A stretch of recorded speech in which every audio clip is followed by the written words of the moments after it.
Hello cadets, कैसे हैं आप सब लोग। मैं हूं सोनिया और आप देख रहे हैं हमारा चैनल यूवी मेंटरशिप। हमारी आज की वीडियो एएनओ रिलेटेड है। एएनओ क्या होता है? एसोसिएट एनसीसी ऑफिसर को शॉर्ट फॉर्म में एएनओ बोला जाता है। जिन बच्चों के पास एनसीसी रही होगी वो जानते हैं कि एएनओ क्या है, और जिनके पास नहीं भी रही मैं उनसे भी रिक्वेस्ट करती हूँ, please do see this video.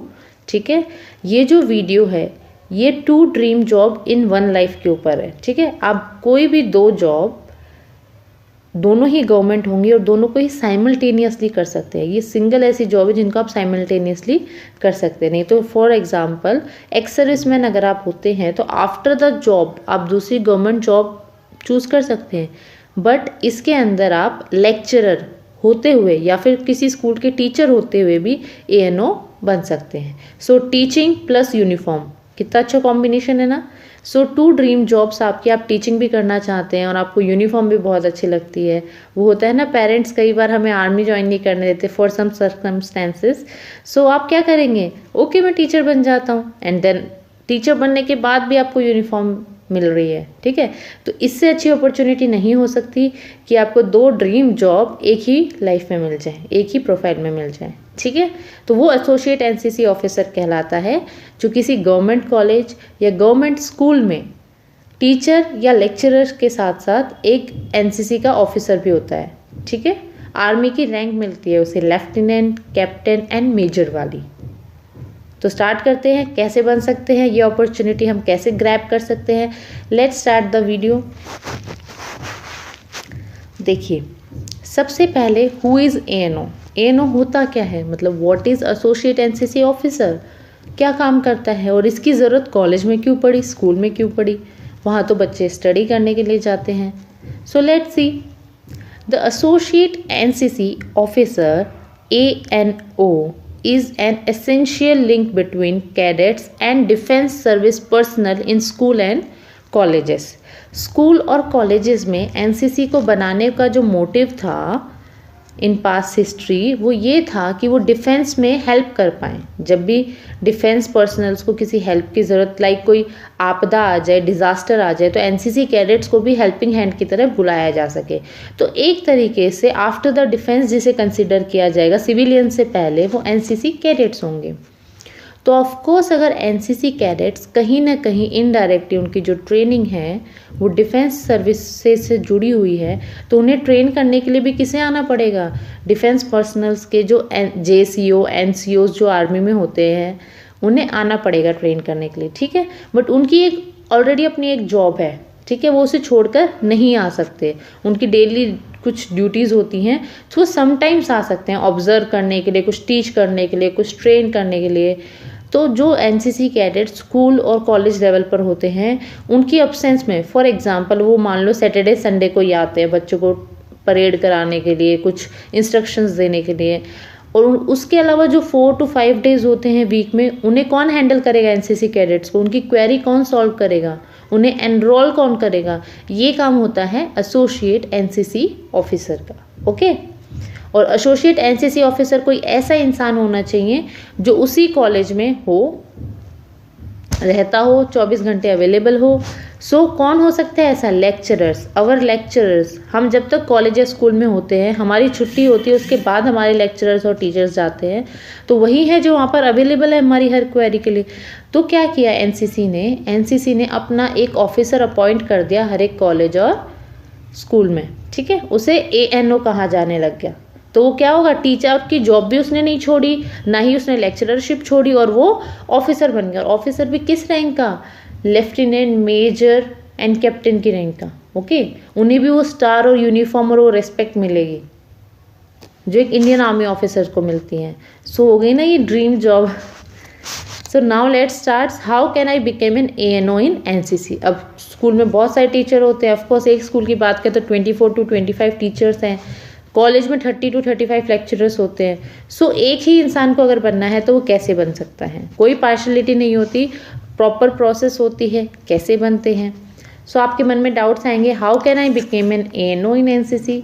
मैं एनसीसी में एएनओ कैसे बन सकता हूँ या सकती हूँ? बोथ जो GCI की पोस्ट थी वो ओनली फॉर फीमेल थी, बट जो ANO की पोस्ट है वो गर्ल्स एंड बॉयज़ दोनों के लिए होती है। Does it needs NCC C certificate और B certificate? What is the procedure to become an ANO? इन सारे क्वेश्चंस के जो जवाब है वो अभी हम देखने वाले हैं।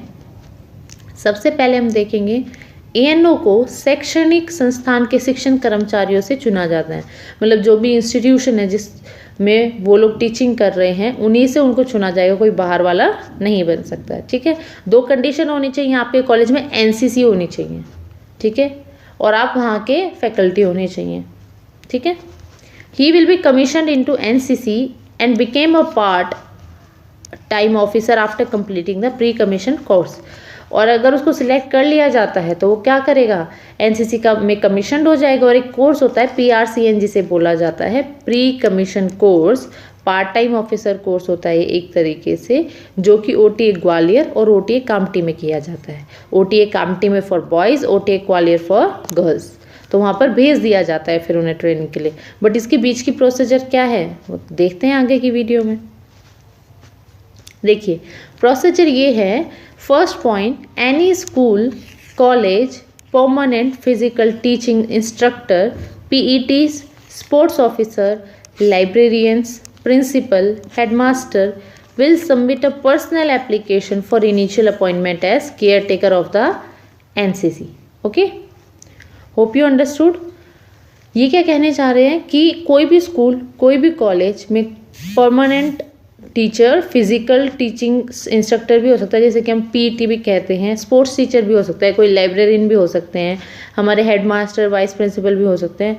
तो जो, या म्यूज़िक टीचर, एनीबडी, ऐसा नहीं है कि साइंस का ही टीचर होगा, कॉमर्स का ही टीचर होगा।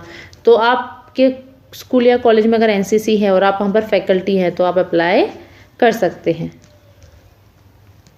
Next step is, person application should be signed by the individual including the willingness to attend the PRCN courses and submit along with an educational certificate to the head of institution for recommendation. जो personal application आप apply करेंगे वो sign होना चाहिए individual के द्वारा। ठीक है, किस चीज़ के लिए, विलिंगनेस, आपकी जो विलिंगनेस है ना, मतलब कि मैं चाहता हूँ वहाँ जाना, अपने आपको वॉलंटियर कर रहा हूँ वहाँ जाने के लिए। ठीक है, to attend the PRCN course, वही short course, short officer course, and submit along with an educational certificate. और जो भी आपके एजुकेशनल सर्टिफिकेट हैं वो आपको उसके साथ सबमिट करने हैं। Next is the application will process through the NCC battalion, group headquarter, and finally ADG, DDG, state directorate. Third point is, जो एप्लीकेशन प्रोसेस है वो NCC बटालियन में जाएगी, जो आपने सबसे पहले आपको क्या करना है, अप्लाई करना है। फिर वो एप्लीकेशन कहाँ जाने वाली है, आपके प्रिंसिपल के पास, वो सब लोग कंसीडर करेंगे। उसके बाद जिन जिन ने एप्लीकेशन दी होगी सभी के एप्लीकेशन वो NCC बटालियन या ग्रुप हेडक्वार्टर जो भी नियर बाय होगा उसको भेज देंगे। एंड फाइनली जो वहाँ से भी पास होने के बाद आपकी जो एप्लीकेशन है वो कहाँ जाएगी, approval bye ADG, DDG, state directorate, जो स्टेट की डायरेक्टरेट होती है, ऑफिस होता है, वहाँ जाएगी। एंड उसके बाद क्या होगा, अगर एक एप्लीकेंट है तो नो प्रॉब्लम, उसी को अपॉइंट कर दिया जाएगा। बट इन केस 2 और 3 एप्लीकेंट्स है तो उन्हें क्या करना पड़ेगा, एक सिलेक्शन बोर्ड बनाना पड़ेगा अंडर द ADG, DDG। उनमें से जो senior most defence service officer होगा वो उनका इंटरव्यू लेगा। ठीक है, इंटरव्यू किस चीज़ के लिए लेगा, पहले तो डॉक्यूमेंट्स को स्क्रूनिटी करेगा, देन उनका इंटरव्यू लेगा, personal interview for the candidates credibility and suitability to become a potential ANO। Check करने के लिए कि वो क्रेडिटेबल है भी या नहीं उस पोस्ट के लिए, सूटेबल है या नहीं। ओके, कुछ क्वालिटीज़, कुछ इनर क्वालिटीज़ जो पर्सनल इंटरव्यू में देख सके। कोई रिटन एग्जाम नहीं होता, ओनली पर्सनल इंटरव्यू के बेसिस पे, वो भी तब जब अगर कॉम्पिटिशन में कोई है आपके साथ। This is the final stage. Personal interview के बाद वो आपको रिटर्न में दे देते हैं कि फ्रॉम नाउ आप ANO हैं। एंड उस कॉलेज के या उस स्कूल के आप ANO रहेंगे जब तक कि आप रिटायर नहीं हो जाते, कोई आपको नहीं हटा सकता अगर आप डिसिप्लिन मेंटेन रखते हैं। Next is, the recommended candidate of the selection board will be liable to undergo 3 months of pre commission training at officer training academy Kamptee. जो बच्चे सिलेक्ट हो जाएंगे वो प्री कमीशन ट्रेनिंग OTA में जाएंगे, कामठी बॉयज़ के लिए, and OTA Gwalior for women. ठीक है, ये 2 जगह जाएंगे। और अब इन सब में जैसे यहाँ पर प्रोसेस खत्म हो चुकी है, आप वहाँ गए, आप ऑफिसर बन के आ गए, ठीक है, आपको लेफ्टिनेंट की रैंक मिल गई, बट इन बिटवीन यहाँ पे कहीं पे एनसीसी का जिक्र नहीं आया। तो अगर आप एनसीसी कैंडिडेट हैं और अप्लाई करते हैं तो आपको प्लस पॉइंट तो ऑफकोर्स मिलेगा ही, क्योंकि आपको उसके एनसीसी की सारी चीज़ें पहले से ही नॉलेज में है। ठीक है, बट पर्सनल इंटरव्यू आपको तब भी देना पड़ेगा। और अगर आप एनसीसी कैंडिडेट नहीं भी हैं तो भी आप दोनों इक्वल ही काउंट होंगे। ठीक है, इसमें एनसीसी होना ना होना बिल्कुल भी मैटर नहीं करता। ये देखिए, ये ओटीए ग्वालियर की पिक्चर है, जो बच्चे जीसीआई बन जाते हैं उनकी पिक्चर्स है। How much is the salary of ANO? ANO की सैलरी क्या होती है? देखिए, एएनओ की सैलरी बताने से पहले मैं आपको बता दूं कि एएनओ को सैलरी नहीं मिलती, सैलरी की जगह ऑनरेरियम मिलता है। अब ऑनरेरियम क्या होता है? ऑनरेरियम देखिए, ऑनरेरियम क्या होता है? Honorarium is a token amount given to a person as an honour. आप किसी की रिस्पेक्ट कर रहे हैं, उसके काम की रिस्पेक्ट कर रहे हैं, तो आप उसको ऑनर में कुछ दे रहे हैं। ठीक है, लाइक कुछ प्राइज मनी टाइप होता है ना, कि किसी ने बहुत अच्छा काम किया तो हम उसे प्राइज, जब ओलंपिक में कोई मेडल लेके आता है तो स्टेट लेवल पे और नेशनल लेवल पे उसे कुछ प्राइज मनी दिया जाता है, वो एक तरह का ऑनरेरियम होता है। ठीक है, तो ऐसे ही मंथली जब आप लेक्चरर होते होते आप एनसीसी की रिस्पॉन्सिबिलिटीज़ भी ले रहे हैं, कैडेट्स का ध्यान भी रख रहे हैं, एक्स्ट्रा रिस्पॉन्सिबिलिटी ले रहे हैं, तो वो आपकी तरफ उनका ऑनर शो करता है और वो आपको ऑनरेरियम देते हैं। कोई भी सैलरी एएनओ को अलग से नहीं मिलती। अब वो ऑनरेरियम कितना होता है, क्या होता है, वो हम देख लेते हैं। सबसे पहले entire period of absence from the school, जैसे कि आपको कैंप्स भी करने पड़ेंगे, स्टार्टिंग में ट्रेनिंग पर भी जाना पड़ेगा टाइम टू टाइम, तो जो जिस भी टाइम पे आप स्कूल या कॉलेज से एब्सेंट होंगे तो उस टाइम पे आपकी एब्सेंट ना मान के आपको प्रेजेंट माना जाएगा और आपको उस टाइम की सैलरी एज अ टीचर और लेक्चरर की दी जाएगी। ठीक है, ऐसा नहीं है कि आप अगर एनसीसी के काम से कहीं भी बाहर जा रहे हैं तो आपको एब्सेंट मान लिया जाएगा। ठीक है, आपको मिसिंग मान लिया जाएगा, नहीं, आपको उस टाइम पे भी प्रेजेंट मान के आपको कंप्लीट सैलरी दी जाएगी। और जब आप वहाँ जाएंगे तो आपका जो ट्रेनिंग एक्सपेंडिचर होगा, ट्रैवल एकोमोडेशन होगा, फूड, ठीक है, वो सारे आपको आपके कौन उठाएगा? स्टेट एंड सेंट्रल गवर्नमेंट उठाएगी। And advance claim can be prepared at the NCC unit. आप एडवांस क्लेम भी ले सकते हैं और बाद में भी ले सकते हैं। Next come to honorarium. देखिए, ऑनरेरियम जब आप देखेंगे तो बहुत कम होता है, too much less from the salary. तो यू विल बी शॉक कि 3-4 के लिए हम इतनी एक्स्ट्रा रेस्पॉन्सिबिलिटी लें। बट क्या होता है ना कि यूनिफॉर्म लवर जो कैंडिडेट्स होते हैं, जिन्हें यूनिफॉर्म किसी भी हालत में चाहिए और यूनिफॉर्म के लिए प्यार होता है, अपने देश के लिए प्यार होता है, और स्पेशली क्या होता है ना, स्कूल में भी कई ऐसे टीचर्स होते हैं, हमारे लेक्चरर्स होते हैं जो आउट ऑफ द बॉक्स जाके हमारी हेल्प करते हैं। ठीक है ना, मोर देन टीचर्स और लेक्चरर्स, हम उन्हें लाइफ टाइम याद रखते हैं। तो ये भी ऐसा ही एक प्राइड का काम है, सेल्फ सेटिस्फेक्शन का काम है, जो टीचर्स करना चाहते हैं और विलिंगली करते हैं। सो हमें बहुत रिस्पेक्ट करनी चाहिए हमारे एएनओस की, because they are not paid any salary for their work. उन्हें ऑनरेरियम दिया जाता है, फिर भी वो अपना काम बहुत अच्छे से निभाते हैं। So let's see, after 3 months of physical and academic training at OTA, wearing a NCC uniform is a transformation of his overall personality। आप देख सकते हैं कि जब यूनिफॉर्म पे स्टार लग रहे हैं तो हमारी फीलिंग अंदर से क्या होगी। ठीक है, सो salary is not everything, this uniform is everything। The continued participation of various training and social activities of the NCC with cadets is a matter of pride and self satisfaction। जब आप ANO बन जाएंगे और NCC cadets के साथ time to time activities करेंगे, camps करेंगे, then आपको पता चलेगा कि एक्सपीरियंस ही बहुत वैल्यूएबल है।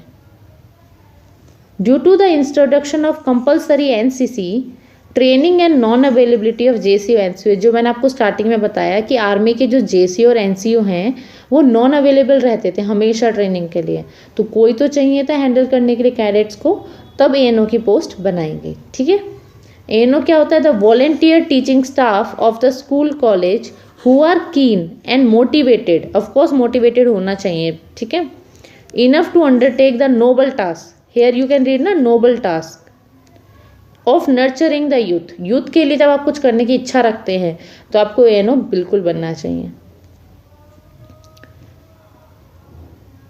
Next, come to next part. What sort of remuneration does an ANO get in NCC? Remuneration receipts are, जो remuneration क्या क्या मिलता है, हमें क्या क्या ऑनरेरियम मिलता है, क्या क्या फैसिलिटीज़ मिलती हैं. तो देखिए, मंथली ऑनरेरियम मैंने अभी आपको बताया मिलता है. कितना मिलता है वो अभी हम नेक्स्ट स्लाइड में देखेंगे. Outfit allowance, outfit maintenance allowance, travelling and messing expenses for pre commission and refresher courses, rank pay during camps. जब आप कैंप्स पर जाते हैं तो आपकी जो भी रैंक होगी उसके अकॉर्डिंग आपको कुछ पेमेंट दी जाएगी, और ये मंथली ऑनरेरियम से ज़्यादा होती है जो आपकी रैंक पे ड्यूरिंग कैंप होती है. TA and DA for general journey for a move to move back from camps. Travelling allowances मिलते हैं. नेक्स्ट इज ऑनरेरियम जो है आपकी डिपेंड करता है आपकी रैंक क्या है. तो जेडी का मतलब होता है स्कूल में हैं आप एएनओ, और एसडी का मतलब होता है आप कॉलेज में हैं एएनओ. ठीक है. तो जेडी जो एएनओ होते हैं उनका रैंक स्ट्रक्चर होता है. सबसे पहले वो जब रिक्रूट होते हैं उन्हें 3rd ऑफिसर रैंक मिलती है.